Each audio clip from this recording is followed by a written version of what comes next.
First couple, we went into the situation that the Europeans are facing with energy. Now I want to talk a little bit more about what's going on in terms of the overall strategic situation, particularly from the American point of view. Now, there have only been 3 countries in the history of the United States that have ever actually threatened the United States with absolute national oblivion. And so whatever policy set this or that president might want to have that's open or closed or based on trade or strategic issues, there are 3 countries that have always been standouts. The first one is the United Kingdom. The United Kingdom is the only country that has invaded the United States, and it did so twice. It's the only power we've ever faced from the Eastern Hemisphere that's actually ever had boots on the grounds within the continental United States. And so there has always been a special place in the American heart for our cultural parents. And decision after decision after decision that was made not just in the early decades, but throughout the 19th century and the first half of the 20th century was about how to handle Britain in a special way so that the Brits finally admit that the United States has grown up and is no longer a teenager. Nations can be very familial. And so that came to a head with World War II. When it became apparent to everyone that the Brits really couldn't fight the war without American assistance, and we had Lend-Lease, and for the low price of 40-odd, wildly outdated and technologically incapacitated destroyers, the United States forced the UK to give up the entirety of its entire military footprint in the Western Hemisphere. On top of that, once we got to the Bretton Woods talks at the end of the war to figure out what the post-war order was, we not only did not give the Brits any special dispensations, we actually charged them in terms of interest on their loans, excuse me, even more than we charge all the other allies. And that kind of put the United Kingdom into the position that it is today as an American ally that strategically cannot function independently of the United States. There was kind of one more little bit of underlining that happened with the Suez Crisis, where the United States actually threatened publicly that the Brits would have to pay up on all their World War II loans at once, which would have thrown them into a depression, and even offered publicly to ally with the Soviets briefly in order to drive British forces out of Suez. And that was really kind of the last hurrah for the empire as an independent entity. The second country was Mexico.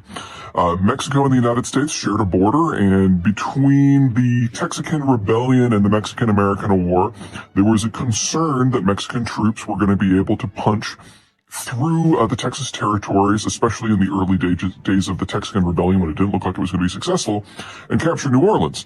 And if that had happened, then the entire American hold on the middle continent would have gone away, and that would have meant everything from Ohio to Nebraska would have basically been Mexican territory, and the West Coast would have never happened.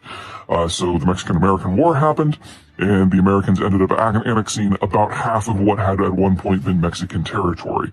Fast forward that a century, and we glared at each other from time to time, but really didn't have relations until we got to the 1980s.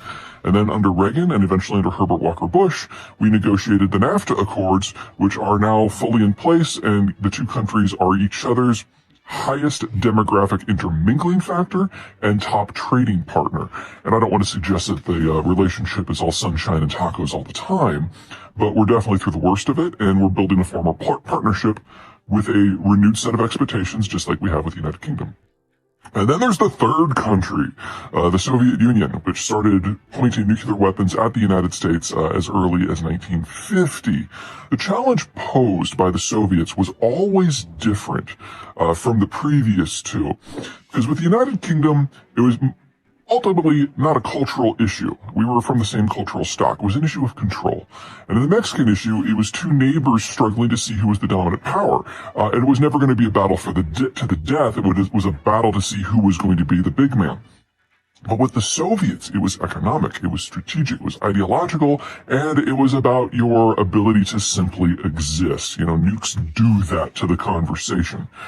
So we always knew from the beginning of the American-Soviet conflict of the Cold War that there could really only be one.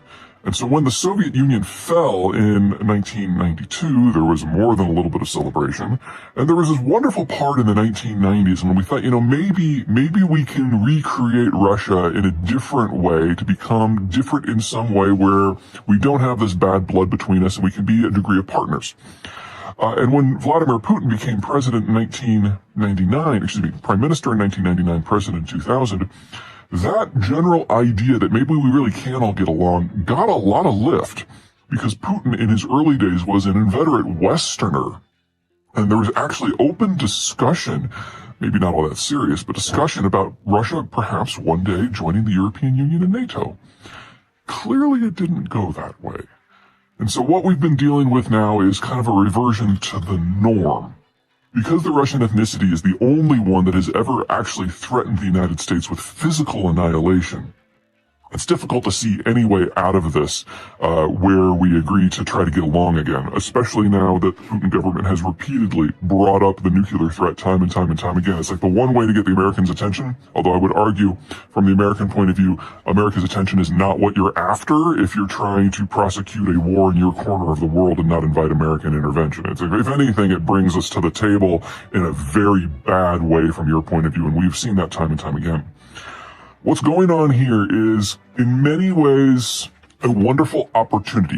Remove the morals from the equation. Remove the human suffering from the equation for a moment. The United States is being presented with an opportunity to drive a stake through the Russian heart forever. Think about what the United States has committed to this war to this point. A bunch of artillery, a bunch of Stingers, a bunch of javelins. These are not weapon systems that, as a rule, the United States uses. Our artillery systems are much longer range. None of those have been handed over. We don't use Stingers because we have an air force. We don't use a lot of javelins because we have tanks.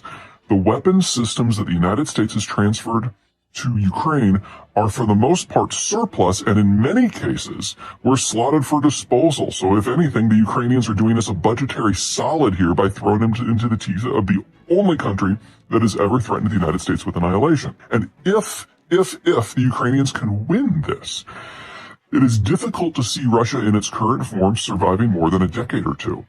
The Russian population is dying out. We don't have great data because about a decade ago, the Russians just started lying about all their demographic data. But at that time, we saw a demographic collapse in progress that was the worst in human history.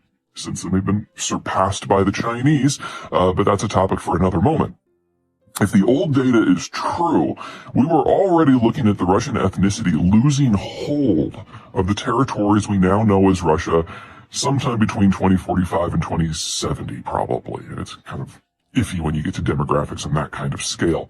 And there are other ethnicities within the Russian space, notably the Tatars and the other Turkic minorities like the Bashkirs or the Chechens, who are actually experiencing robust population growth.